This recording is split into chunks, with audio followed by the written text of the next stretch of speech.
Alors bonjour à tous et à toutes. Dans cette vidéo, je vais vous présenter les objectifs du labo 1 et 2 de mesure.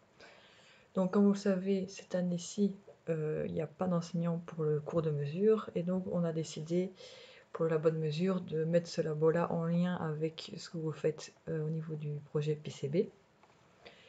Et donc l'idée ici, ça va être pour ces deux labos d'utiliser les deux labos de mesure pour pouvoir préparer correctement la réception de votre PCB. Donc là, votre PCB normalement a été commandé. Vous allez le souder. Et puis quand vous allez le souder, vous allez mettre sous tension et il marchera. Il marchera pas. A priori, on ne sait pas trop. Et l'idée, c'est de déjà savoir, une fois que vous avez votre PCB, comment le tester, comment vérifier que tous les composants font ce qu'ils font. Et si ça ne va pas, il va y avoir justement une procédure de test qui permet d'aller voir quel est le composant qui pourrait poser problème. Donc c'est vraiment l'objectif de ces deux labos. Ces labos ont lieu le 4 mars et le 11 mars, donc les deux jeudis. Et donc l'objectif, comme je vous ai expliqué, de ces deux séances, ça va être de réaliser une procédure de test. La procédure de test va vous permettre de votre PCB, elle va vous permettre de faire quoi? De valider le fonctionnement de votre circuit. Donc, ça va nous permettre, étape par étape, de savoir que votre circuit est bien fonctionnel. Donc, qu'est-ce que vous allez vérifier? Premier point à vérifier, vous devez vérifier les tensions d'alimentation. Si vous avez votre circuit alimenté en 5 volts, ou en 9 volts, ou en 12 volts, peu importe, vérifiez qu'effectivement votre 5 volts, il est bien là. Que sur le 5 volts, elle est relativement stable, même si le circuit pompe du courant ou pas. Donc, si par exemple dans votre circuit, il y a un moment, il y a une LED qui s'allume et puis qu'elle s'éteint, il ne faut pas qu'au moment où la LED s'allume, on voit que la tension chute. Elle peut chuter évidemment un tout petit peu, mais ça ne peut pas être trop fort, donc c'est intéressant de regarder si votre tension d'alimentation est bien stable. Et s'il y a plusieurs tensions d'alimentation, ça vaut aussi le coup de vérifier les différentes, vous n'avez pas du 9 volts, du 5 volts, mais également vérifier à plusieurs endroits sur le PCB que cette tension d'alimentation arrive bien. Il se peut que vous ayez fait une erreur dans votre schématique, ou une erreur, qu'il y a une soudure par exemple qui soit mal faite, et que le 5 volts normalement s'arrête, et que certains composants soient alimentés et pas d'autres. Et donc le premier check-up que vous pouvez faire, c'est vérifier vos tensions d'alimentation, et si elles sont stables, enfin, si elles sont présentes bien partout, faire varier la charge du circuit pour voir si votre tension est bien stable ou pas. Autre point à vérifier, ça va être les signaux de votre PCB. Donc, votre circuit, il va faire une certaine action. Donc, par exemple, ça dépend d'un circuit à l'autre, mais imaginons que vous devez mettre une entrée à votre circuit, vous envoyez un signal. Votre signal, il va par exemple être amplifié ou modifié via un certain nombre de composants, et puis vous allez récupérer en sortie pour faire autre chose. Mais il faut vérifier que toutes les étapes où on modifie le signal sur votre carte, elles sont bien faites. Donc j'envoie le signal en entrée, je vérifie qu'il arrive bien. Il passe un transistor, je vérifie après le transistor qu'il arrive bien, etc., etc. Donc l'idée, c'est vraiment de faire des points de mesure à des endroits stratégiques qui vont nous permettre de dire ce composant-là, je sais qu'il fonctionne parce que le signal passe bien, ce composant-là, je sais qu'il fonctionne parce que le signal passe bien.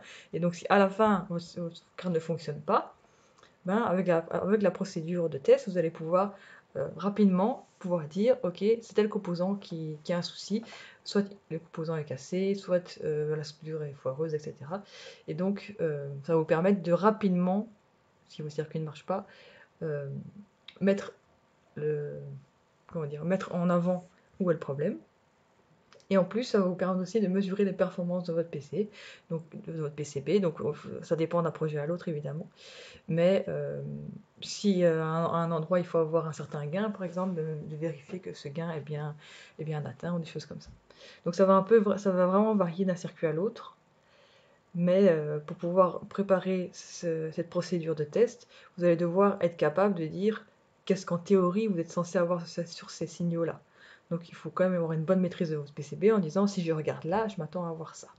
Et donc même si votre circuit fonctionne, voilà, vous avez de la chance, votre circuit fonctionne du premier coup, il faut quand même faire la procédure pour nous montrer que vous êtes capable de prédire les signaux qu'il faudrait, quels signaux vous allez voir où, et que vous savez les mesurer. Donc même si votre circuit fonctionne, il faut quand même préparer cette procédure et effectuer la procédure sur votre PCB pour valider totalement votre PCB une fois qu'il a été réalisé.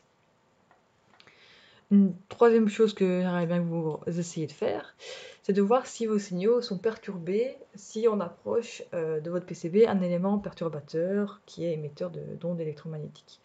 Donc c'est un peu pour voir, quand vous l'avez fabriqué, si vous avez réfléchi à faire des plans de masse ou des choses comme ça, pour un peu protéger votre circuit, ou si dès que vous mettez votre PCB à côté d'un oscilloscope par exemple, tout d'un coup vous voyez que vos signaux est fortement perturbé, donc ça peut être intéressant de regarder si vos signaux, donc c'est surtout des signaux logiques ici, peuvent être perturbés ou pas par un élément perturbateur. Une fois que vous avez fait la procédure qui va vous permettre de valider votre circuit, je vais vous demander aussi de faire une procédure pour mesurer la consommation de votre PCB. Donc ça c'est toujours intéressant de voir votre PCB au final il consomme combien, donc il faut réfléchir à comment est-ce que vous allez vous y prendre. Et troisième point que je vais vous demander de faire, c'est réaliser la datasheet de votre PCB. Donc imaginez que vous voulez vendre votre PCB à, à des personnes, mais vous allez devoir faire une fiche technique ou une datasheet, peu importe, pour dire quelles sont les performances de votre PCB et ses limites d'utilisation. Donc déjà, là, tant que vous ne faites pas la mesure, vous ne pouvez pas compléter la datasheet, mais vous pouvez déjà dire, dans ma datasheet, même ça ne doit pas être une datasheet de 300 pages, hein, donc s'il n'y a qu'une page, c'est très bien, mais simplement dire, je compte mesurer tel élément, tel élément, tel élément, dans quelles conditions, pour avoir une fiche technique qui aille avec votre PCB. Alors ici, je vous ai mis un petit exemple pour être sûr que vous comprenez bien l'idée de mesurer la propagation des signaux. Donc par exemple, vous avez fait ce schéma-ci, vous avez une alimentation de 9 volts qui est prévue, et commencez par, première chose, vérifier votre ligne de volts, si elle est bien présente partout, si elle est bien stable. Vous pouvez également vérifier votre masse. Est-ce que la masse, elle arrive bien partout? Est-ce qu'il n'y a pas un endroit où la masse n'est pas connectée, qu'elle est flottante? Est-ce qu'elle vaut bien 0 volts partout? Ou votre masse n'est pas très bien faite, et comme il y a beaucoup de courant, il y a un endroit où la tension monte un peu sur la masse, donc c'est intéressant d'analyser ça. Et ensuite, comme ici vous avez un circuit où il y a une entrée et une sortie, vous allez appliquer un signal en entrée et regarder si le signal passe bien à travers la capacité. Vous pouvez déjà valider que la capa fonctionne. Est-ce qu'après le transistor ici, elle passe bien? Vous pouvez déjà valider que cette partie ici fonctionne. Est-ce que le signal ici passe bien? Vous pourrez valider que ces deux diodes fonctionnent bien, etc. etc. Donc l'idée, c'est vraiment de dire, je vais mesurer là, je vais mesurer là, je vais mesurer là, et ici. Je m'attends à voir ici tel signal, tel signal, tel signal, tel signal. Et si tous mes signaux sont OK, c'est que c'est bon. Si mon signal sorti n'est pas correct, ben comme j'ai mesuré celui-là, celui-là et celui-là, je vais pouvoir dire l'erreur vient d'où, si elle vient du transistor ou de la diode, des choses comme ça. Ça, c'est vraiment l'idée. Dès que vous avez un circuit et que votre circuit ne fait pas ce qu'il est censé faire, il faut lancer cette démarche-là. Sinon, pour pouvoir valider étape par étape le fonctionnement de votre circuit, sinon vous allez, si vous ne faites pas cette démarche, vous êtes finalement un peu dans le vide et vous allez essayer des trucs au hasard qui risquent de ne pas fonctionner et perdre énormément de temps. Donc l'idée c'est de pouvoir rapidement, comme vous avez votre procédure, vous la lancez et très rapidement vous pouvez trouver le problème. Et donc, qu'est-ce que je vais vous demander de faire concrètement sur cette procédure? Donc, il y aura plusieurs étapes. La première étape sur la schématique. Donc, je vais vous demander de réfléchir sur votre schématique à définir les signaux que vous allez souhaiter mesurer. Donc, vous allez, comme j'ai fait ici, dire je vais mesurer le signal là, là, là et là. Leur donner un nom unique s'ils n'ont pas déjà un nom unique sur la schématique. Mais que ce soit clair dans votre procédure que vous allez mesurer tel signal avec tel nom. Pour chaque signal, ensuite, préparer ce qu'on devrait avoir en théorie. Donc dire à ce signal, à cet endroit-là, je compte mesurer ça, à cet endroit-là, je compte mesurer ça. Ça doit être précis, donc vous pouvez dessiner des... Si vous comptez prendre la mesure à l'oscillo, vous pouvez dessiner une visualisation en temps, tension du signal que vous devrez avoir, avec la bonne fréquence, avec les bons niveaux de tension, etc. Ensuite, pour chaque signal, dire que si la théorie est respectée, donc si vous avez bien le signal que vous avez obtenu, quels sont les composants que vous pouvez valider. Donc par exemple, ici, si le signal ici, prendre celui-là, si le signal ici est correct, je peux me dire que ma capa est connectée correctement. Donc l'idée c'est de pouvoir dire, si je mesure là, là et là, ben, chaque fois, qu'est-ce que je peux valider.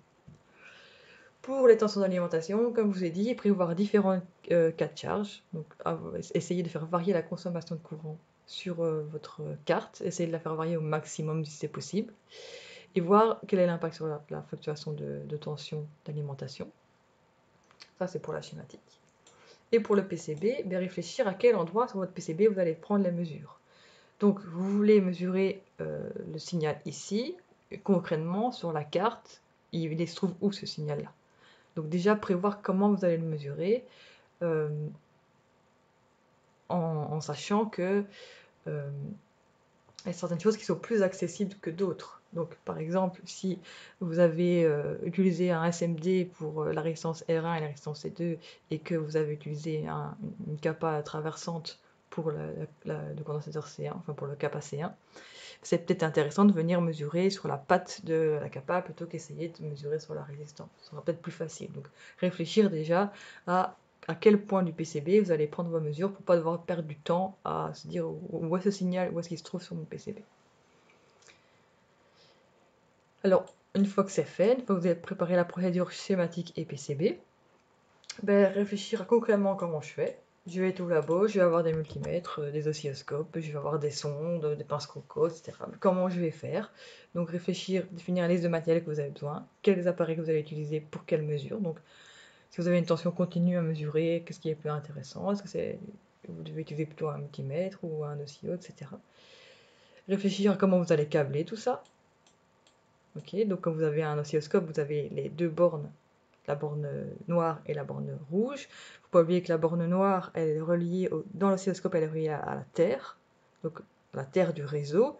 Et donc si vous avez un signal qui passe sur un fil et que vous venez brancher la Terre, c'est la Terre qui gagne et votre signal ne sera plus passé parce qu'il y a vraiment c'est connecté à la Terre, donc c'est du 0 volt parfait, entre guillemets. Et donc vous allez perturber, en faisant votre mesure, vous allez perturber votre circuit, et votre circuit va s'arrêter de fonctionner au moment où vous prenez votre mesure. Donc les câbles de l'oscillo qui sont noirs doivent toujours être connectés à la masse de votre circuit. Et donc vous pouvez mesurer qu'avec le câble rouge. Donc ça, si vous voulez mesurer une différence de tension à un endroit, il faut tenir compte de ça et utiliser plusieurs canaux sur votre oscilloscope. Et puis un peu, préparer le schéma de câblage pour faire la mesure de consommation de courant. Donc vous voulez mesurer votre consommation de courant, comment est-ce que vous y prenez? Réfléchissez un peu à ça, en connaissant le matériel du labo. Donc on a des multimètres, on a des oscilloscopes, et les multimètres, on peut les mettre en mode ampère-mètre pour mesurer un courant, en sachant que les ampères-mètres qu'on a au labo peuvent mesurer des ampères. Certains peuvent mesurer aller plus bas, aller au niveau du milliampère, pour autant que le fusible n'a pas été grillé par un étudiant avant vous. Donc la mesure précise via l'ampère-mètre n'est peut-être pas être réalisable facilement, donc il faut peut-être réfléchir à une procédure où on peut convertir ce courant en tension. Donc la manière basique de le faire, c'est de mettre une résistance en série de votre alimentation, mesurer la tension sur la résistance. Donc réfléchir un peu à ça, si ça a du sens dans votre circuit, si votre tension d'alimentation ne va pas être baissée trop bas. Donc à réfléchir ici comment vous comptez vous y prendre.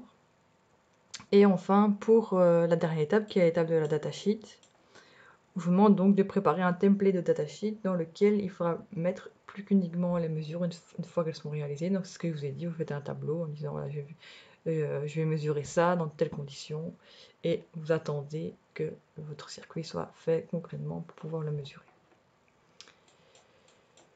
Voilà. Au niveau de l'organisation, donc ces deux labos vont se faire sur Teams.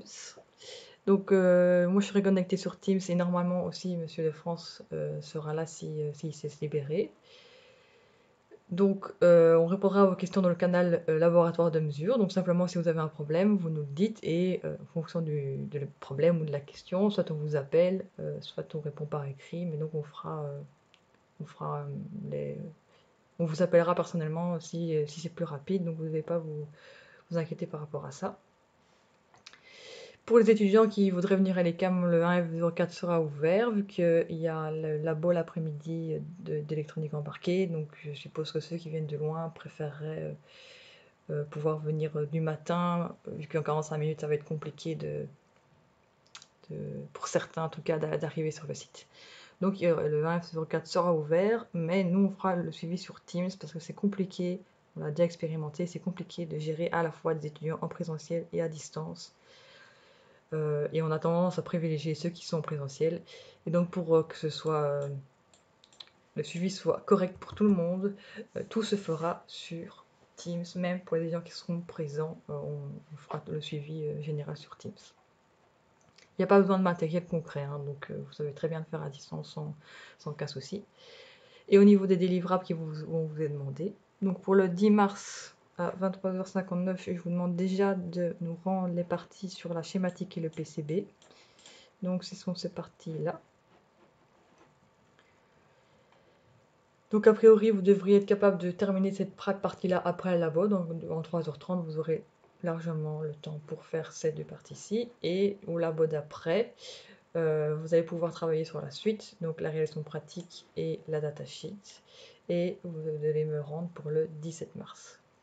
Et là, donc pour le 17 mars, il faut me rendre la procédure complète qui comprend à la fois la schématique, le PCB, le côté pratique et la datasheet. Comme ça, dans un fichier, moi j'ai tout, mais je peux déjà vous jeter un coup d'œil ici, sur cette partie-là, et déjà vous donner un feedback si jamais je vois qu'il y a quelque chose qui est pas clair ou qui manque. Comme ça, vous êtes déjà prévenu à ce niveau-là.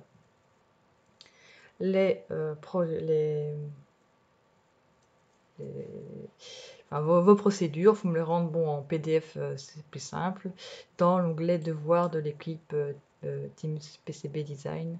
Donc pour ça, il faut aller dans le canal général, là vous avez l'onglet devoirs, et vous pouvez me rendre ces deux parties-là. Donc voilà, normalement avec toutes les informations, je pense que vous devriez y voir clair. Si ce n'est pas clair, si vous avez des questions ou c'est des choses que vous trouvez trop floues, n'hésitez pas à mettre vos commentaires dans le canal laboratoire de mesure de l'équipe projet PCB. Même si c'est en dehors des heures de cours, je regarde régulièrement et donc je répondrai à vos questions pour que ce soit clair, même si c'est avant le labo, n'hésitez pas, ne soyez pas, faut pas être perturbé s'il y a quelque chose qui manque au niveau de l'information. Donc voilà, on se retrouve jeudi pour la première séance de labo.